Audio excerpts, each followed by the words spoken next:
मित्रहो नमस्कार. देशाच्या राजधानीत तरुणांचा संताप थेट संसदेपर्यंत पोहोचला आहे. हातात धगधगत्या विचारांच्या मशाली, डोळ्यात संताप आणि ओठांवर एकच प्रश्न: आमच्या भविष्याशी खेळणाऱ्यांना जबाबदार कोण धरणार? नीट पेपरफुटीच्या पार्श्वभूमीवर सुरू झालेलं आंदोलन शिक्षण मंत्र्यांची राजीनामा देण्याच्या मागणीसाठी आता प्रचंड मोठ्या प्रमाणावर विस्तारलंय. हे आंदोलन आता केवळ एका परीक्षेपुरतं मर्यादित राहिले नाही, तर हे आंदोलन देशातील लाखो तरुणांच्या तुटलेल्या विश्वासाचं, उद्ध्वस्त स्वप्नांचं आणि न्यायाच्या मागणीचं प्रतीक बनलंय. दिल्लीच्या रस्त्यांवर शांततेने निघालेला मोर्चा, ठिकठिकाणी बॅरिकेड्स, आंदोलकांना रोखण्याचे प्रयत्न, काही ठिकाणी लाठीचार्ज झाल्याच्या घटना, पण तरीही न डगमगणारी आणि मागे न हटणारी तरुणाई. महाराष्ट्रासह देशभरातून या आंदोलनाला वाढता पाठिंबा मिळताना दिसतोय. हा केवळ विद्यार्थ्यांचा संघर्ष आहे का, की देशातील तरुण पिढी सत्तेला स्पष्ट संदेश देत आहे की आमच्या भविष्यावर निर्णय घेणार असाल तर तुम्हाला आमचा आवाजही ऐकायला लागेल. या आंदोलनाचे अंतिम यश किंवा अपयश भविष्यात ठरेलच. मात्र एक गोष्ट निश्चित आहे: तरुणांचा आवाज दुर्लक्षित करणं कोणत्याही सरकारला यापुढे सोपं नसणार आहे. नेमकं दिल्लीत काय घडलं? आंदोलन इतकं का चिघळलं? सरकारची भूमिका काय आहे आणि या संघर्षाचे पुढचे परिणाम काय असू शकतात? या सर्व प्रश्नांची उत्तरं आणि परखड चर्चा आपण आजच्या व्हिडिओमध्ये करणार आहोत. त्यामुळे व्हिडिओ कुठेही स्किप न करता शेवटपर्यंत पाहायला विसरू नका. मित्रांनो नमस्कार, तुम्ही पाहताय विचार मोती. मित्रांनो, दिल्लीमध्ये नीट परीक्षा पेपरफुटी आणि CBSE परीक्षेच्या घोटाळ्या प्रकरणी शिक्षण मंत्री प्रधान यांनी आपला राजीनामा द्यावा अशी मागणी आता सर्व स्तरातून होते. कॉक्रोच जनता पार्टीनं सुरू केलेल्या या आंदोलनाला आता व्यापक रूप मिळालंय. महत्त्वाचं म्हणजे हे आंदोलन दडपण्याचा, विशेष करून दुर्लक्षित करण्याचा प्रयत्न केंद्र सरकारने आटोकाट केला.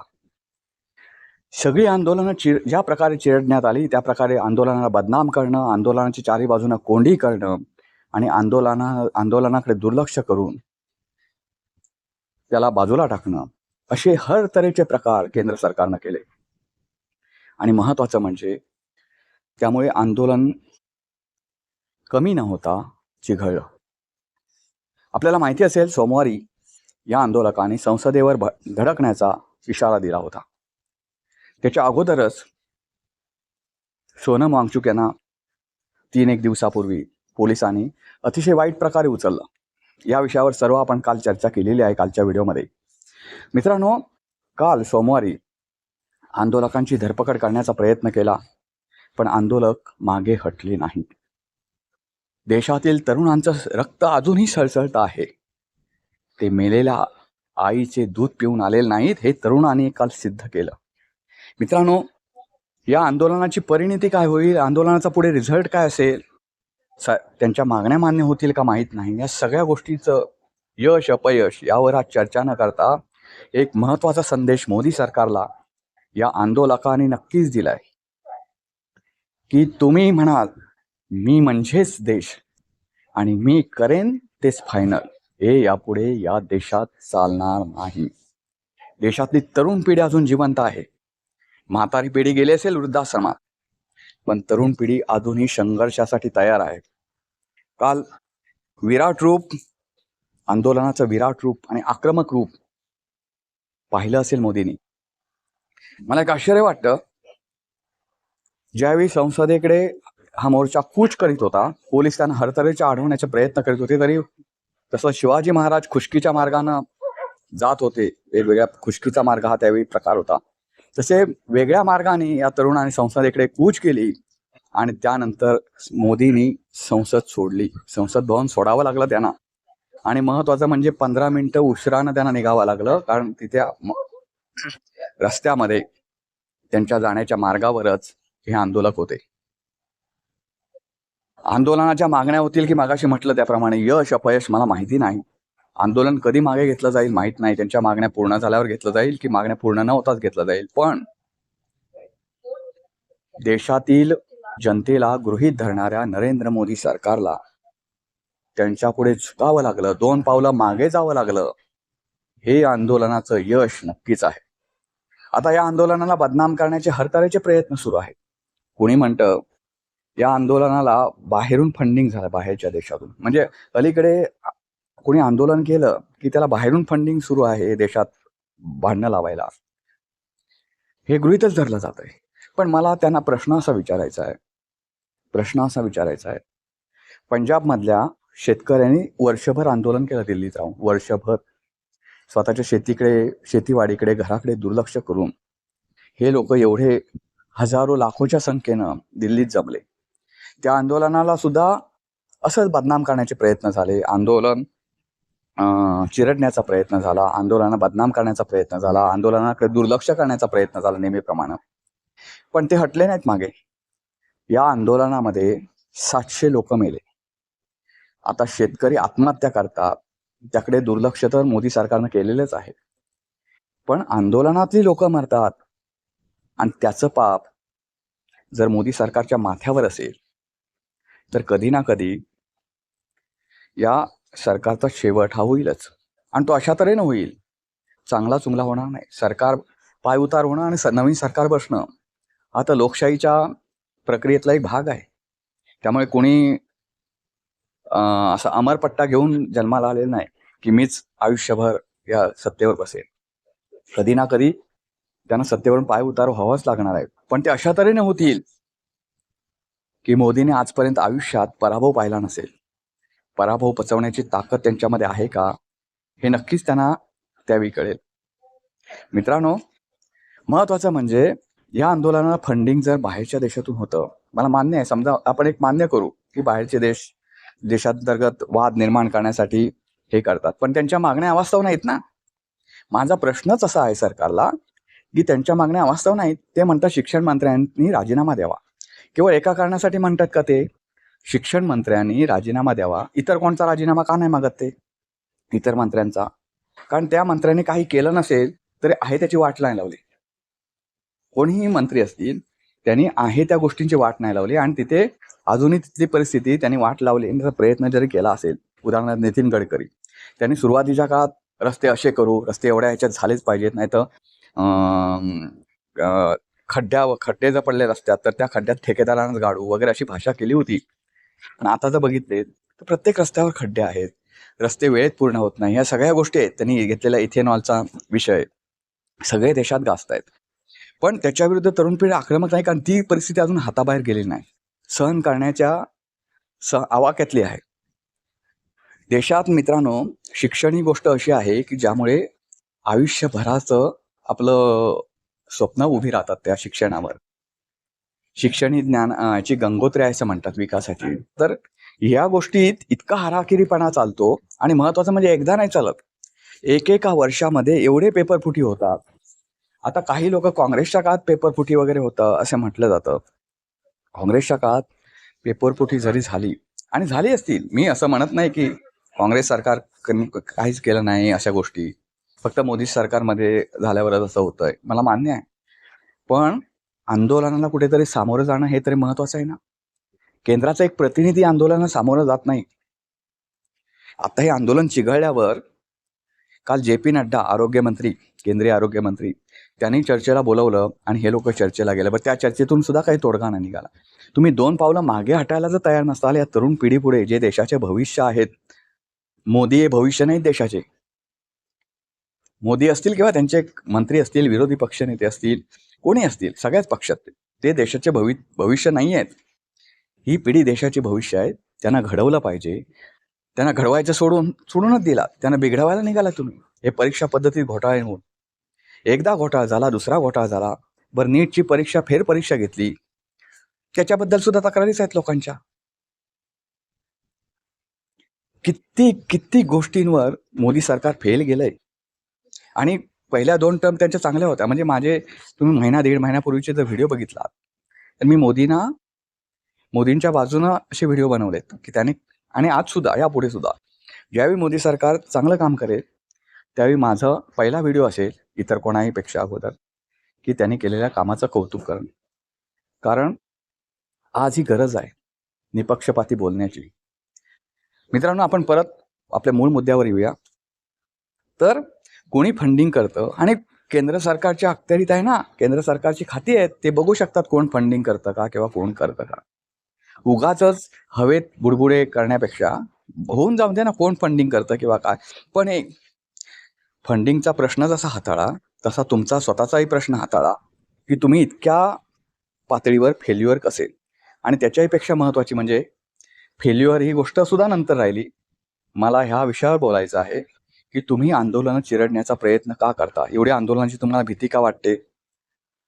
तुम्हाला एवढी पिढी जमते म्हणजे तुमचं कुठेतरी चुकलं याचं मान्य करायला हवं. ती सुद्धा मान्य करण्याची जे म्हणतात मनाची तयारी म्हणा किंवा मनाचा आपण एक हे मोठेपणा दाखवतो, तो सुद्धा मोदी सरकारकडे नाही. म्हणजे कोत्या मनाचं हे मोदी सरकार आहे असं म्हणावं लागेल. मोठेपणाने सांगावं ना की सरकारने की बाबा हे चुकली गोष्ट, आपण त्याच्यावर कारवाई करू. आणि महत्त्वाचं म्हणजे आपण शिक्षण मंत्र्यांना कडक समज देऊ, असं म्हणायला काय हरकत आहे.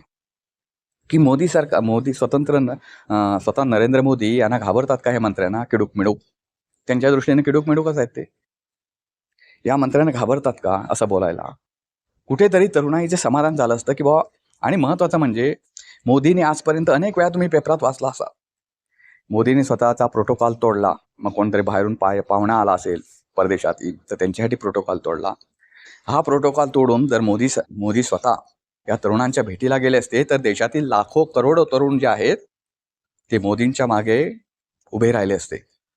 पण मोदींची प्रवृत्ती अशी आहे, त्यांची वाहवा करणाऱ्यांची ते पाठ थोपटतात आणि बाकीच्यांसाठी ते ज्या पद्धतीने बघतात त्या गोष्टीकडे, ती गोष्ट मित्रांनो भयंकर आहे. ते खुनशी नजरेने बघतात.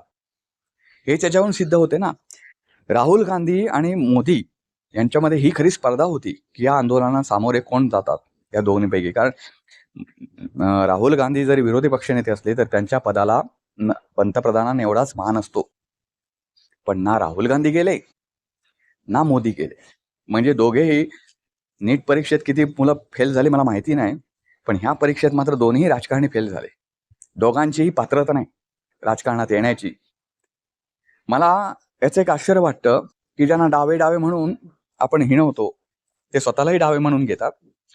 पण ते खरे यांच्यापेक्षा उजवे निघाले. त्यांनी तिथं आंदोलनाला भेट दिली. काही तर ते आंदोलनात सहभागी झाले 1-2 दिवस. राजकारणात कुठेतरी जी प्रगल्भता दिसायला हवी ना, ती विरोधकांमध्ये सुद्धा दिसत नाही, सत्ताधाऱ्यांमध्ये सुद्धा दिसत नाही. त्यामुळे देशाचं भविष्य जे आहे ती अशा एका चांगल्या तरुणाच्या, म्हणजे मला वाटतं राहुल गांधी सुद्धा आता तरुण राहिलेले नाहीत. त्यांना तरुण नेता वगैरे म्हणते झाले मानाने म्हातारे. एवढं मोठं आंदोलन त्यांनी हातातून जाऊ दिलं.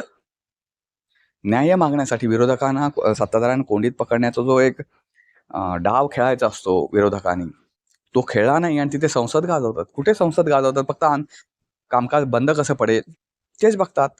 सत्ताधारी म्हणायला मोकळे की ह्यानेच कामकाज बंद पाडलं, यांच्यामुळे कामकाज चाललं नाही संसदेचं, त्यामुळे कुठले बिल पास नाही होले. म्हणजे जनतेचा रोष परत सत्ता विरोधकांवर.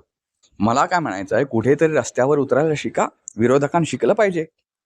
मुंबईत सुद्धा उद्धव सेनेनं एक दिवस आंदोलन केलं. पुढे काय. एक आश्चर्याची गोष्ट म्हणजे एरवी अलीकडच्या काळात सर्व गोष्टीत मागे असलेल्या महाराष्ट्रानं या आंदोलनात दिल्लीला प्रचंड मोठा पाठिंबा दिला. ही एक गोष्ट कौतुकास्पद आहे. म्हणजे पुण्यामध्ये, मुंबईमध्ये, नाशिकमध्ये अशा अनेक ठिकाणावरून या आंदोलनाला चांगला प्रतिसाद मिळाला. मुलं रस्त्यावर उतरले. पुण्यामध्ये तर प्रचंड मोठ्या प्रमाणावर रस्त्यावर उतरले. हे आंदोलनाचं यश आहे असं म्हणावं लागेल. आंदोलन यापुढे काय होईल माहिती नाही. म्हणजे मोदींना पर्याय जनता शोधते हे मोदींनी जाणलं पाहिजे. मोदींना आजपर्यंत असं वाटतंय की सगळी सत्ता आपल्या हातात आहे आणि महत्त्वाचं म्हणजे सगळी यंत्रणा आपल्या हातात आहे. त्या यंत्रणेला आपण आपले गुलाम बनवले. अगदी सर्वोच्च न्यायालयापासून निवडणूक आयोगापर्यंत, ईडी, CBI ह्या सगळ्या यंत्रणा आपण आपल्या गुलाम बनवल्या. तर लोकशाही पद्धतच नाही तर ह्यांच्या आंदोलनाचा किंवा ह्यांच्या मतदानाचा काय परिणाम होणार आहे आपल्यावर. पण तुम्ही जर देवाला मानत असाल, तुम्ही संविधानाला मानत असाल, तर माझं एक तुम्हाला आज कळकळीचं सांगणं आहे. जेव्हा माणूस जन्म घेतो तेव्हाच देवानं त्याच्या नशिबी मृत्यू लिहिलेला असतो. तसं तुम्ही जेव्हा सत्तेवर बसला तेव्हा तुम्ही सत्तेवरून कधी पायउतार होणार हे सुद्धा तुमच्या नशिबात लिहिलं गेलंय.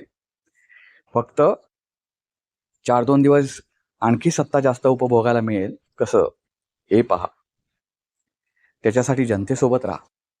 तुम्ही जनतेचे प्रतिनिधी आहात, परदेशाचे नव्हे. मला तर कधी कधी आश्चर्य वाटतं, जे निर्णय जनतेच्या कामाचे नाहीत, ज्याला जनतेतून विरोध होतोय एवढ्या मोठ्या प्रमाणावर, तर काय आहे तुमचं राज्य हे जनतेचं राज्य आहे की कोणाचं राज्य आहे? याचं उत्तर मोदी सरकारनं नक्की दिलं पाहिजे.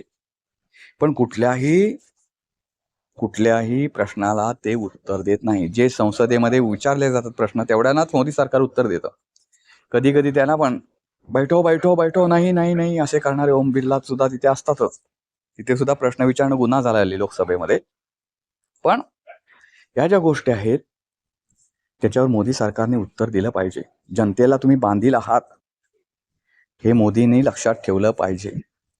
काल कळलं असेल तुम्हाला उरात धडकी भरल्यावर काय होतं ते. कारण इतके दिवस आंदोलन शांततेच्या मार्गाने सुरू होतं, तर एका प्रतिनिधीने सुद्धा चर्चेला या शिष्टमंडळाला बोलवलं नाही. पण काल त्यांना बोलवावं लागलं. आणि यापुढे लक्षात ठेवा मित्रांनो, आंदोलनं अशीच प्रखर होत जातील आणि त्या आंदोलनावर लाठीचार्ज करून संपणार नाहीत. एक साधं उदाहरण देतो. नथुराम गोडसेनी गांधीजींना संपवलं, पण गांधीवाद संपला का हो? नाही संपला. आज सुद्धा गांधीजींना मानणारे जगभरात लोक आहेत, भारतातच नाही. आणि नथुराम गोडसेने सुद्धा त्यांच्या पुस्तकामध्ये मान्य केलं आहे की मला गांधीवाद संपवायचा नाही. कारण गांधीवाद हा इतिहासाची काही पानं घेणार आहे आणि गांधीवाद हा कायम राहील. त्यांच्या अहिंसा तत्वाला त्यांनी विरोध केला की दुसरे जण आपल्या समोरची माणसं आपल्यावर गोळ्या झाडतायत आणि आपण निधड्या छातीनं फक्त छाती पुढे करून राहायचं, आपण त्यांना काहीच प्रत्युत्तर द्यायचं नाही, असली अहिंसा त्यांना मान्य नव्हती. हा एक विषय आहे. तर मित्रांनो, असो, त्या प्रश्नात आपल्याला पडायचं नाही. नथुराम चांगला होता, गांधीजी चांगले होते की त्यांनी हत्या का केली वगैरे, त्या प्रश्नात पडायचं नाही. पण मला काय म्हणायचं आहे, एखाद्याला हाणामारी करून प्रश्न मिटत नाही, ते उलट चिघळत जातात. आणि तरुण पिढीला ज्याला आपण सळसळतं रक्त म्हणतो, ते रक्त असल्या गोष्टींना विचारित नाही. तुमच्या लाठीचार्जला, अश्रुधुराला, ते आंदोलन आणखी चिघळवण्याचे प्रकार झाले. मित्रांनो, तुमचं मत याबद्दल काय ते नक्की कळवा. व्हिडिओ आवडला तर लाईक करा, शेअर करा, चॅनलला सबस्क्राईब करा विसरू नका. पुन्हा भेटू पुन्हा एका अशा नवीन व्हिडिओ. तोपर्यंत नमस्कार.